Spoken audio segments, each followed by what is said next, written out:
Welcome everyone to episode 17 of Just Joshing. I am your host, Joshua Penteloresco. I write stuff and podcast too. And here we go with part 2 of my conversation with Thea van Diepen. We're going to talk more about her books and travels and all the other stuff. She's definitely a cool person. I talked to her again last night. And one of the reasons why I didn't get it done, I actually passed the heck out before I finished the episode, and I noticed it, especially at the 8-9 minute mark on this podcast when I was doing it last night. It's like, I'm passing the heck out. Can't do that. I mean, don't get me wrong, I can talk and say pretty much brain dead things, but I'd rather be awake when I say my brain dead things, because, you know, if you're going to be brain dead, you might as well own up to it up front that you're going to screw up. I mean, I'm just old-fashioned that way. And maybe that's it. Beyond that, you know, it's been an up and down thing in terms of health. All in all, I'm getting better. If you're talking about episode 15, talk about some of the things I'm going through. I'm getting better. Contrary to what some people might be thinking, I'm seeing skin color come back in some spots again, which is nice. Most of the time, I'm not limping. This week was unusual, whereas another part of the joint and my knee decided that things needed to come out, which is kind of painful. But I mean, that's part of this process. This is not. I've downplayed what this is to my day job. Not because it's not really about the time off.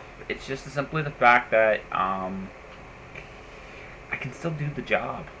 It's not that physically demanding in comparison to the rest of the planet. I still lift a lot, but if anything, I've gotten stronger in the last little bit, not weaker. Kind of funny how that works. But, like I said, it's a slow process. If my coworkers are listening to this,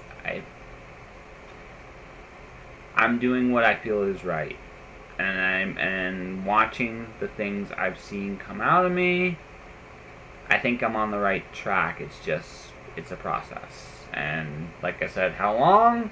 I don't know. The fact that I can see skin color on my arms again in spots gives me hope that it's going to be sooner than later where I'm actually through the hard parts. But yeah, I got some more time at this. It's just the way it is. I'm not going to dwell on it for too much longer. If people want to talk to me, I'll talk to them about it. You won't believe what I think it is anyways. That's why I'm being very vague. Yeah, I've downplayed it. It's more serious than I've let on. But I don't feel it's life or death at this point. So it's like it's what it is, and I gotta do what I gotta do. And that's pretty much how I see it. Alright, moving on. I got merchandise. Joshua Penteloresco, have merchandise. And starting next week, I am going to be advertising said merchandise on this podcast, and I'm going to be the serious shill that you would expect a guy of my caliber to be. And if you know me at all, that means I'm not going to be that serious. I'm going to be honest. I'm going to be shilling you stuff. I got t-shirts, I got cups, I got phone cases, I got all kinds of wonderful things that kind of make it go, you know? That kind of makes it go, why not? I like the mug. I'm probably going to get one for myself, if nothing else. Yes, it doesn't really add to my royalties one bit. If you want to know why I decided to do merchandise for the show, it really comes down to one simple answer. I just figure if I can even just cover some costs for like a microphone and things like that, and I'm doing it through the merchandise, that's great. If not, it's not. But it's something out there. It's easy to do. It was easy to set up, so I did. So I have merch. You can go find my merchandise at http://redbubble.com/people/jpenteloresco. Penteloresco is spelled Pentalleresco. Um, what else have I been doing? I've been slowly updating my apartment. It's been kind of, that also has been a process. I gotta get more bookshelves. I've said that since I moved in. It's gonna happen at some point sooner than later. It's just one of those deals where right place, right time. I need like 2 more really good shelves. I'm getting a freezer to come in this week because I need a freezer for my wonderful, wonderful apartment, and because I like food and I like good food, and I want to be able to do that, and that starts. Novel's going okay. It's bigger. The novel's been bigger than I expected it to be. It feels like a full-fledged fantasy novel, and so I'm kind of taking a step back on a couple points, because this is a road trip, and I have to really imagine how I see things, especially with some of the cities. Portland is somewhere I've never been to before, so I have to really, really look at it and think about it. And of course, modify some really cool spots that were recommended on my page. I have a really cool idea for the coffee shop, and I'm hoping it really pans out. Maybe I'm wrong. It might be horrible, but we'll see. There's the scenery. Some of the scenery won't change, but some of it will. And it'll be Portland, but it won't be Portland. It'll be my Portland in my world. So, I'm just gonna, it's literally the first stop on the journey for my characters, and it's gonna be a cool thing. Alright, so that's pretty much where I am and all the important stuff. So let's talk about Thea a little bit more before I begin here. Yeah, like I said, I enjoy talking with her. She's a lot of fun. She definitely, she's one of a kind. She's really one of a kind, and I mean that in the best way possible. She's got a really childlike quality to her that's really, really, and I'm not saying that she's immature, far from it. She just has the ability to enjoy things, little things. That really, really, really makes me smile when I talk to her. It's good. I wish more people had that kind of joy, because honestly, it's all we got. There are lots of things we can't control. You can't control when you get sick. You can't control the weather. You can't control whether or not you even wake up the next day. I mean, there's so much we take for granted every day. But we can enjoy what little moments we have.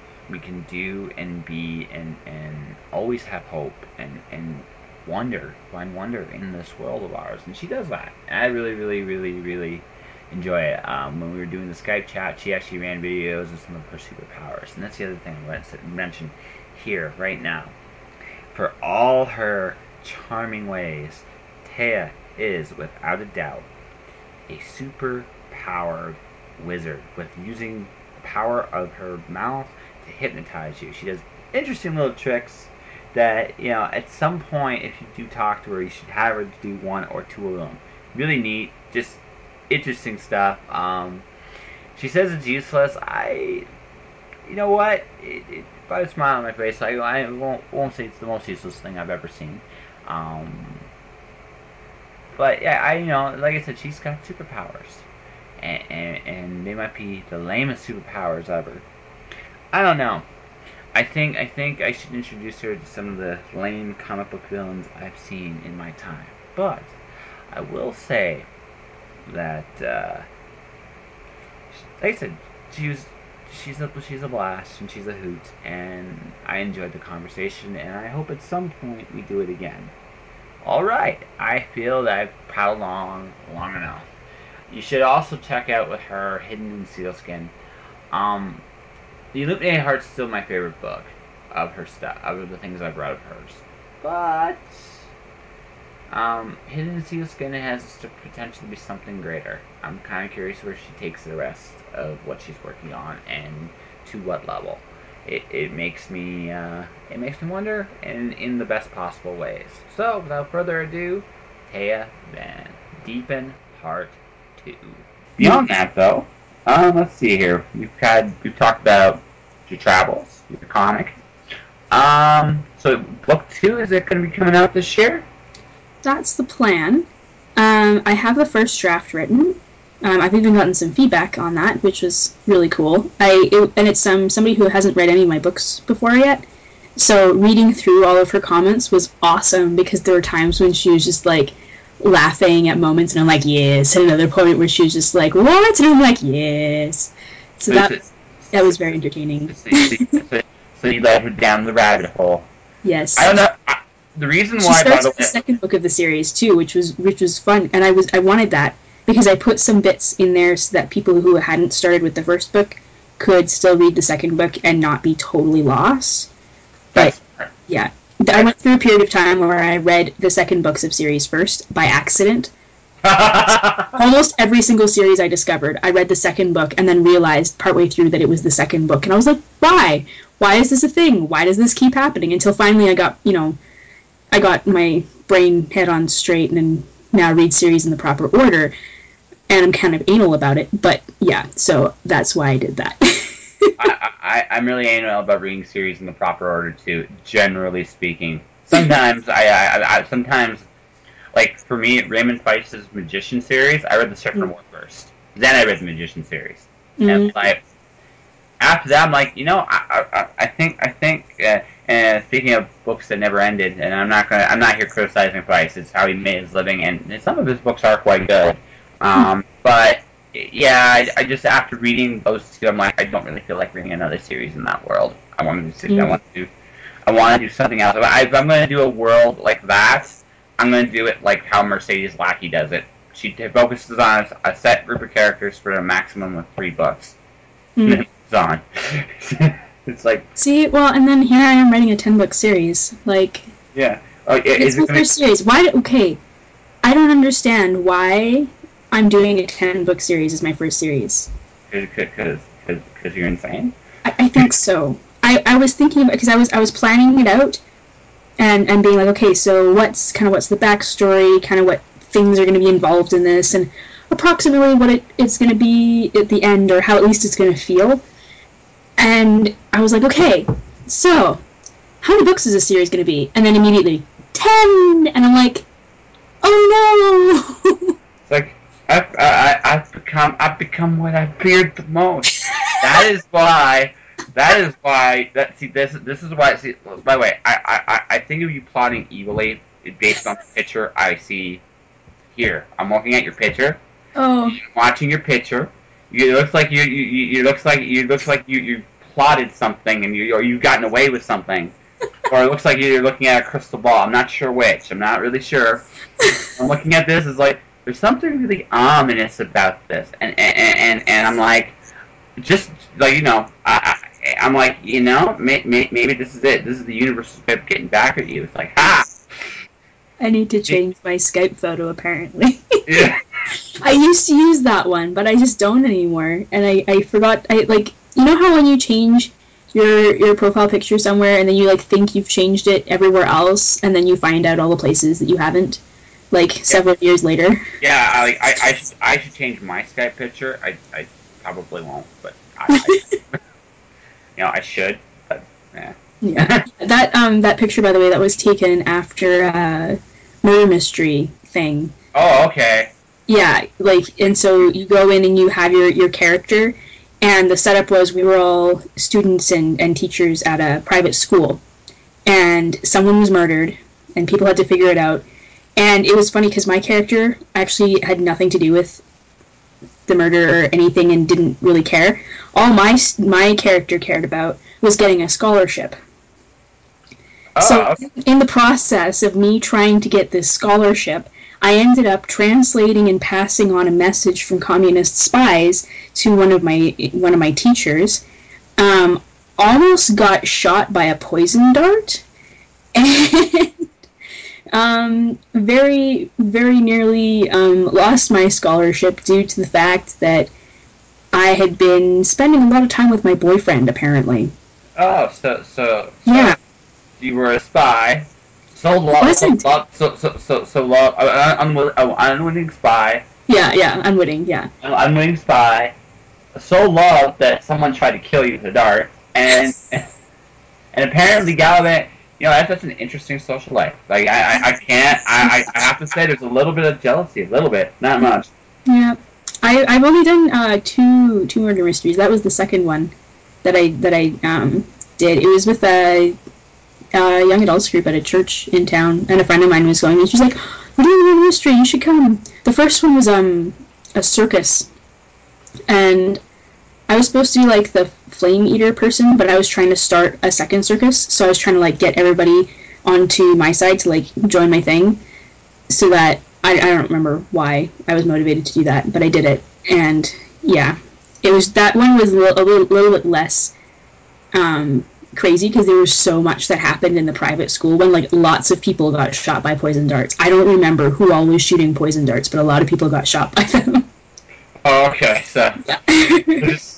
so it wasn't that they hated you, just hated everybody. Okay, that's Yeah, that's and they were paranoid, and like if they were a communist agent like hiding in the school, then they were like trying to shoot poison darts at people that they thought were gonna like compromise their position, and then like people who were working for the allies would then like be shooting somebody else, and like because they think that they're communists. Like somebody thought I was a communist spy, really, and I'm just like, I just want a scholarship, guys. That's all I want. Leave me alone. I want nothing to do with all your plots. And here you are looking at me like plotting, or look at pictures looking at me like plotting, or something to that effect. Okay, so the picture was taken because we went to like a hotel to do this because we wanted like the setting of it to look really cool. And then outside, when everything was done, we came outside and it was all dark. And they had these lights on like a low wall thing that looked like crystal ball things. And so my friend goes up to one and like makes this crazy face with her hands above it. And one of the guys took a picture. And so then I just went over and did that. And and everyone just like went really quiet and they took a picture and they were like, "Wow, that's really creepy." And I'm like, "Thank you."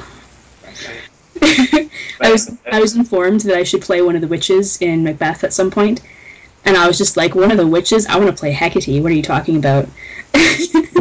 Hey, doesn't matter. It doesn't matter. That definitely was the feeling. So that has been the whole tone of this interview. It's exactly. like also the burning furnace and the screaming children earlier. Probably. There's that too. Mm-hmm. Yeah, there's that too. Something to that effect. All right. So before we take off, the current book is Hidden in Sealskin. Yes. It is good. It is an excellent book, and definitely worth a read.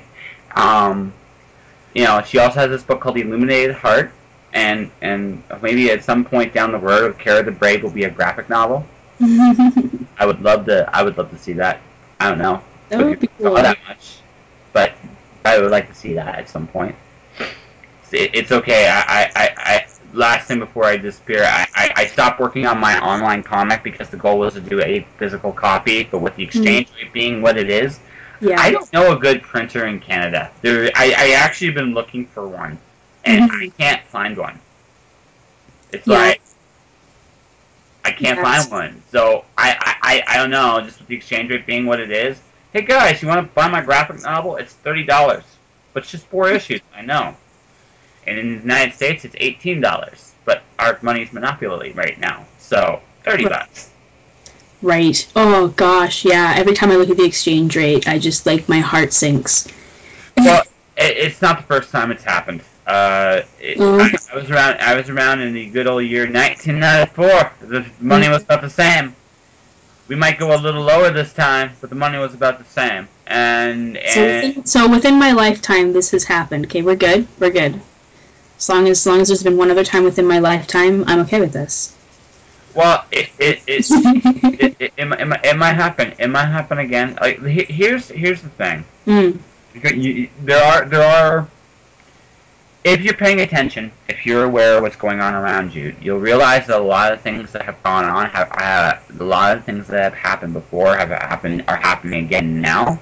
Yeah. The nature of the system itself. Most people don't look at the system, and they don't really just see the pattern of how things play out. That doesn't mean that it's not going to be rough or a struggle, because it's always rough and it's always a struggle. But if you see and you look at it, and you look at the if you look at the whole deal, it's been this way before, and it'll come back up and it'll go back down, and it'll come back up and it'll go back down, because by and large, the system that's in place is not touched by the average person. True. So, and until it just people... means that, yeah, in the meantime, like, for me having to, like, one of the reasons why I'm not sure when, like, Mister of the Eyes is going to be published, so, like, the sequel to Hidden in Sealskin, is because the editor and the cover artist that I have lined up for that, I have to pay them in US dollars.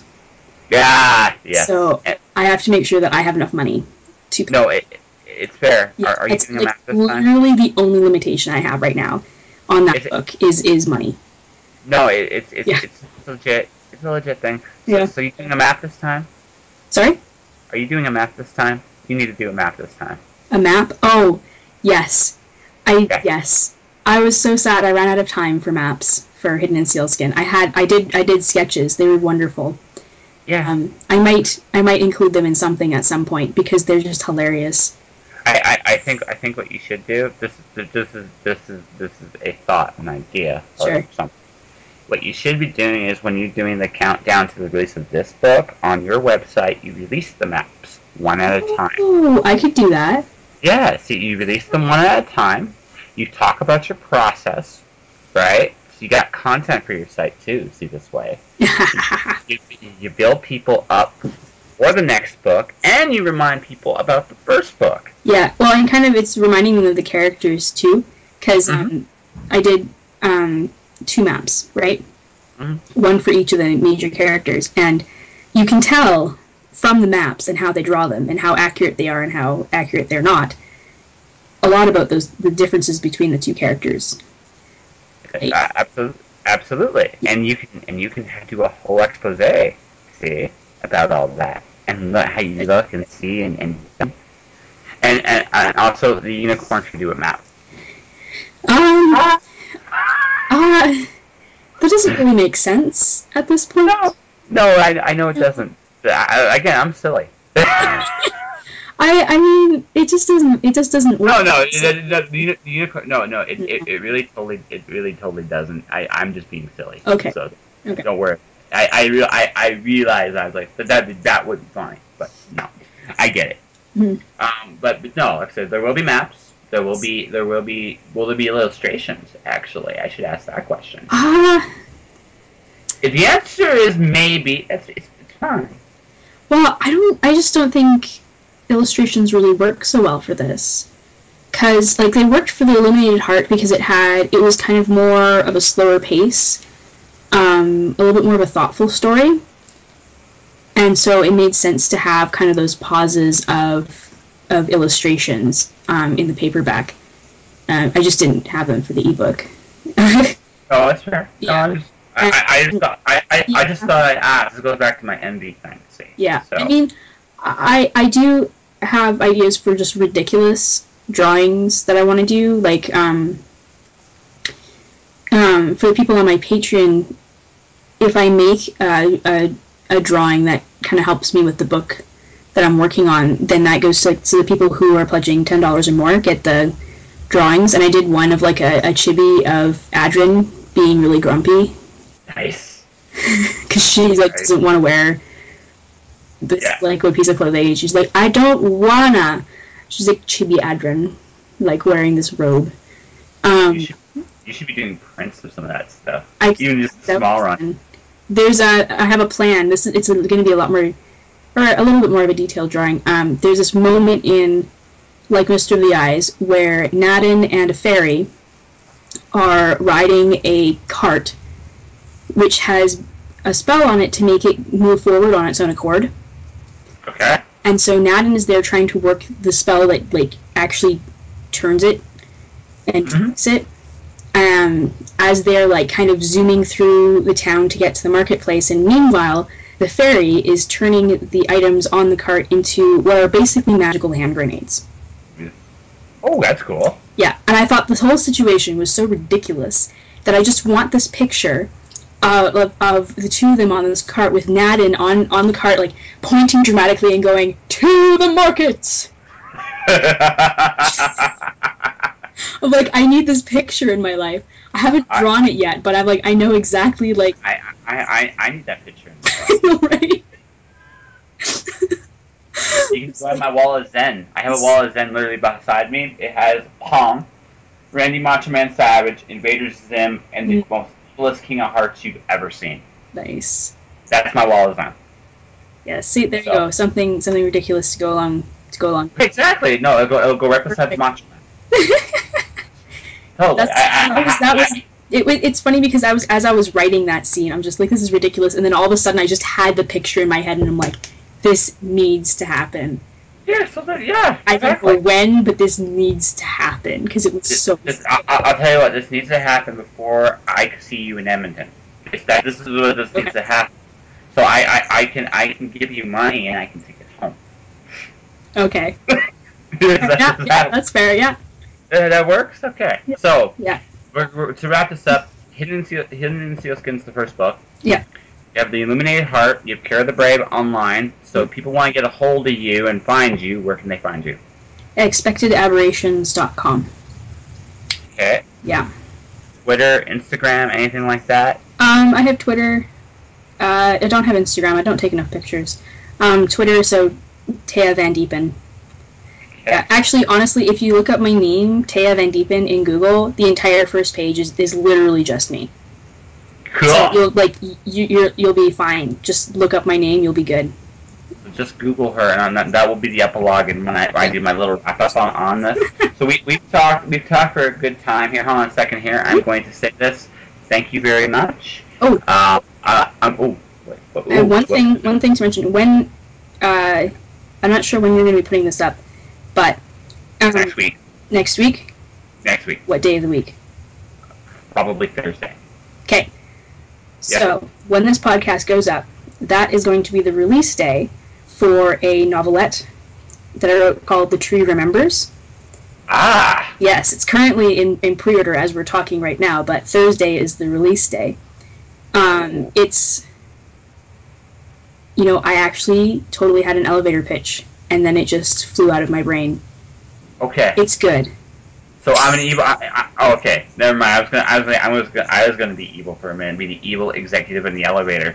It says, "Give it to me! Give it to me now!" No, but that's okay. Yeah, I think that something like a young, not quite human woman is pulled back home to the home that she left 8 years ago to face the people that she hurt, including the only man that she ever loved, and her true origins, and to